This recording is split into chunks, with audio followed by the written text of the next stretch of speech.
Salut, quelques mots sur les raisons de la colère chez les contrôleurs de train à la SNCF. Alors déjà en décembre 2022, il y a eu un mouvement de grève chez les ASCT, c'est le nom des contrôleurs, pour des revendications sur les salaires, les conditions de travail, les embauches et la retraite.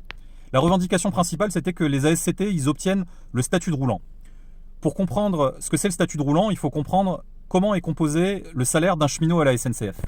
La base du salaire chez un cheminot de la SNCF, c'est le traitement. Chez les agents d'exécution, les traitements, ils sont vraiment pas élevés en fait à la SNCF. Je vais vous donner mon exemple.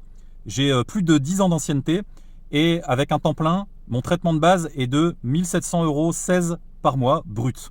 C'est-à-dire que mon traitement brut est en dessous du SMIC. Ensuite, pour beaucoup d'agents du terrain, selon les métiers qu'on fait, on a différentes primes, allocations ou éléments spécifiques de salaire.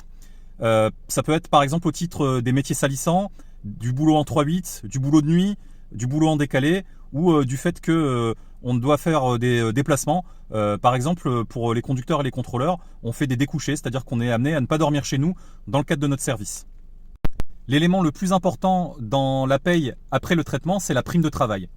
Et donc, hormis pour les conducteurs de train, la prime de travail, elle ne rentre pas intégralement dans le calcul pour la retraite et elle n'est pas maintenue en cas de maladie, par exemple. Donc, comme on est aussi des roulants en tant que contrôleur, il y a une revendication que cette prime de travail, elle soit intégralement calculée pour la retraite, parce que il n'y a aucune raison que ce qu'on touche aujourd'hui au titre de notre travail, ça soit pas pris en compte non plus quand on sera trop vieux pour travailler. Et d'ailleurs, ça devrait être le cas dans tous les services à la SNCF, parce que des boulots pénibles, il y en a partout, que ce soit dans les voies, que ce soit dans les ateliers, que ce soit dans les postes, etc.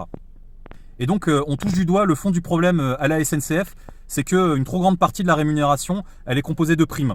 Et c'est donc pas du salaire, puisque ça comptera pas non plus pour la retraite, et c'est pas forcément maintenu si on doit tomber malade et qu'on a d'autres aléas dans la vie. D'ailleurs, le mouvement chez les contrôleurs, c'est pas le premier en date. Récemment, les ouvriers des technicentres à la SNCF, donc c'est les ateliers où on répare les trains, ils se sont mis en mobilisation pour réclamer 400 € d'augmentation sur les salaires. Il y a aussi les aiguilleurs et les agents de circulation qui se sont mobilisés plusieurs fois et qui seront également en grève le week-end de la semaine prochaine.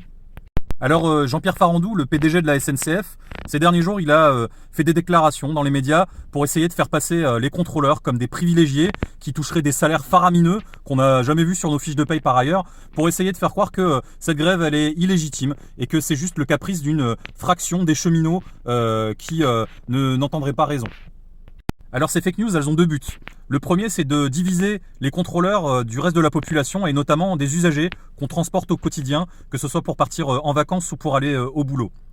Et le deuxième but, c'est d'essayer de diviser les cheminots entre eux en essayant encore une fois de faire passer un secteur de métier comme des privilégiés. Et ça correspond à la crainte qu'a Farandou et les dirigeants de la SNCF, c'est que ce mouvement chez les contrôleurs, il fasse tache d'huile et qu'il devienne un mouvement général pour l'augmentation des salaires. Et ce qu'on a envie de répondre, surtout dans cette période où l'inflation elle continue d'augmenter et où des grèves éclatent un peu partout dans le monde du travail pour des augmentations de salaire, c'est que c'est précisément ce qu'il nous faut pour pouvoir vivre dignement. Des augmentations de salaire en euros et pas en pourcents, puisqu'à chaque fois que des pourcentages sont annoncés dans les NAO, ça ne favorise que les plus gros salaires.